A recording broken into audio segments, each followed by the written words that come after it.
Umferð léttra bifhjóla eða skellinagra hefur aukist mikið á undanförnum árum. Þekkja má þessi tæki meðal annars af því að þau eru með blá skráninganúmer og vélastar þeirra eru 50 kúbíksentimetrar eða minna. Sérstakt próf er hægt að taka á létt bifhjól við 15 ára aldur. Þeir sem eru með almenn ökuréttindi mega einnig aka þeim, en í mörgum tilfellum hafa þeir ekki hlotið sérstaka þjálfun til að aka bifhjóli. Fyrir ökumenn léttra bifhjóla skal eftirfarandi tekið fram. Nota skal viðurkenndan hlífðarhjálm og hlífðarfatnað.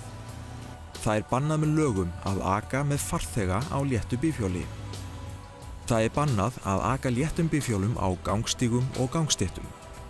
Ökumenn skulu hafa í huga að léttum bifhjólum má ekki aka hraðar en 45 km á klukkustund. Nánari upplýsingar þau atriði sem mikilvægt er að hafa í huga við akstur léttra og þungra bifhjóla má sjá í fræðslumyndum akstur bifhjóla á heimasíðu umferðarstofu us.is.